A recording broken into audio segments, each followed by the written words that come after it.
I'm Dr. Michael Cords. I come to you today as both a cardiac radiologist and a proud member of the Society of Cardiovascular Computed Tomography, the SCCT. I serve as the committee lead for their health policy, regulatory task force, and engagement with the Centers for Medicare and Medicaid Services, CMS. Many of you are already well aware of the value of coronary CTA.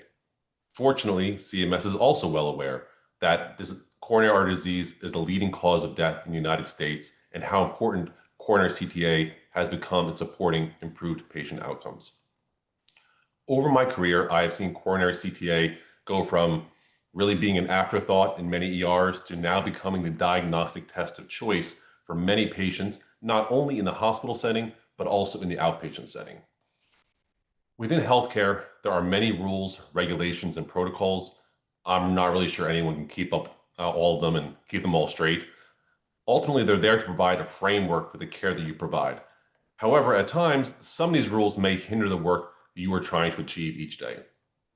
Although this can be frustrating, and frankly, it's really not going to change overnight, it can be influenced and subsequently improved.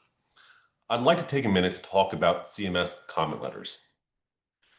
For those of you who may not be familiar with this process, CMS releases a preliminary proposed fee schedule, often in early to mid-July, detailing what changes they're planning to make and giving the public until usually about mid-September to provide some feedback. These comments do not go unheard. In fact, if they were mostly ignored, I wouldn't be recording this video. I encourage all of you to take a look at CMS's response to these comments over the last few years. They really do make an effort to go above and beyond to read our comments, respond, and provide detailed replies available to the public to read. Go back for the last few years, see how the policies have changed because of these comments. I really don't know of any other government agency that spends this sort of time to engage with the public, and I'd really like to shake the hand of the team members of the CMS who take the time to go through, read all the comments, give detailed responses, all within about a 5 to 6 week period between the end of comment period and then the release of the final fee schedule. That's no small task.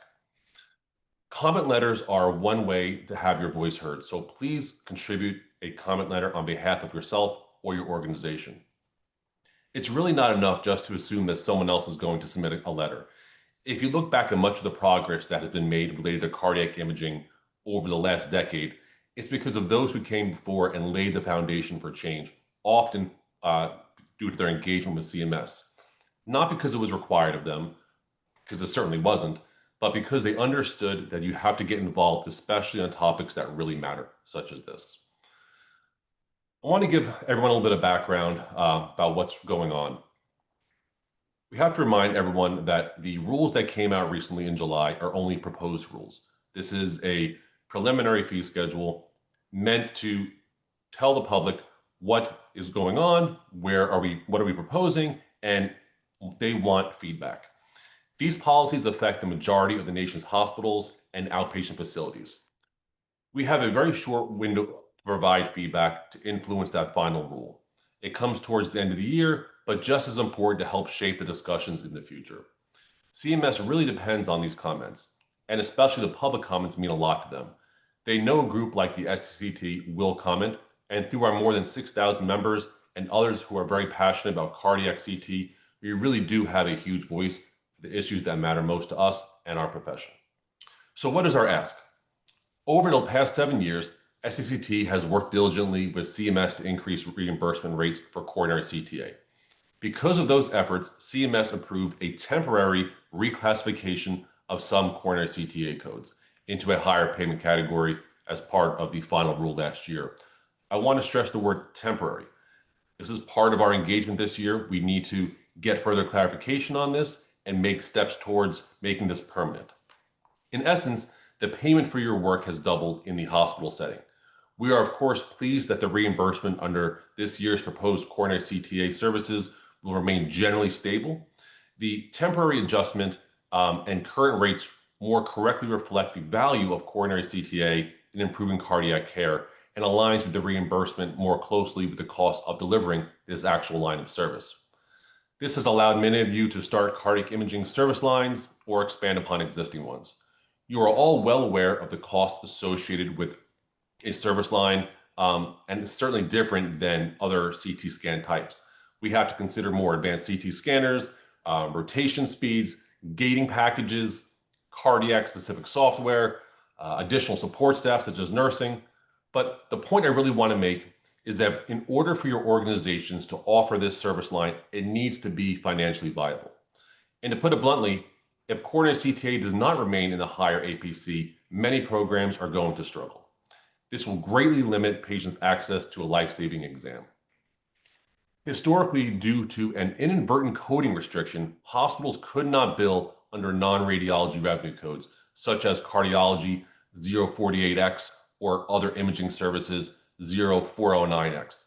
Not that they didn't want to, not that it wasn't the most appropriate revenue code for many organizations, but simply due to a software edit preventing them. This inadvertent restriction lowered the average cost of services for many years. But thanks to the work of the SCCT and others, this was finally corrected. But it will take some time to correct the actual billing within many organizations, which can be a challenge. So CMS needs to hear from all of you. Tell your story, give examples, discuss why this is so important to you and your patients. Are you encountering barriers within your organization that may be preventing the use of non-radiology revenue codes, such as cardiology or other imaging services? Do the staffing and billing departments even know about this change? CMS has acknowledged that it may take 3 to 4 years to see this change and the cost data that comes with it.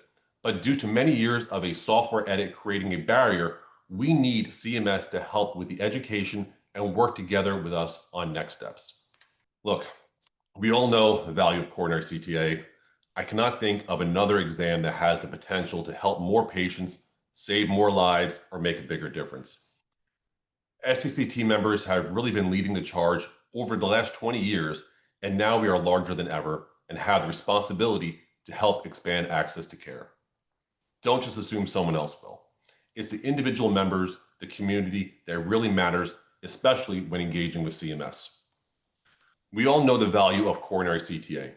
I cannot think of another exam that has the potential to help more patients, save more lives, or make a bigger difference. SCCT members have really been leading the charge for the last 20 years, and now we are larger than ever, and we have the responsibility to help expand access to care. Don't just assume someone else will.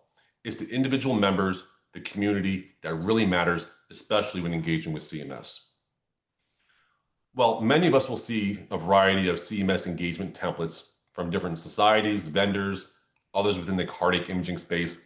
It's very important that you make it your own. As I mentioned earlier, CMS actually reads these. As you can tell from their responses, which I really do encourage all of you to go back a few years, take a look at the actual responses CMS is giving on all these comments. It's really quite impressive. So to really make a difference, please take a few minutes and have your voice heard. Advocate for your patients, talk about your program, add your suggestions, focus on important topics. We cannot expect CMS to be an expert in every single aspect of medicine and know the details of every issue. They need to hear from people like you, the professionals in the field, and use this as an opportunity to facilitate discussion with CMS. I am sure the SCCT advocacy section on our website will be linked to this video, so please take a look. It covers many of the important topics and answers many questions. But if you do have more questions, please reach out to us or our contact information is all over the website. We need your support and we are here to help. On behalf of the SCCT, I'd like to thank you for sitting through this video on CMS comment letters, possibly not as exciting as a new video on coronary CTA, FFR, plaque analysis, or the latest publication, but we wouldn't be here where we are today if not for these types of efforts. Thank you all, and see you at next year's annual conference.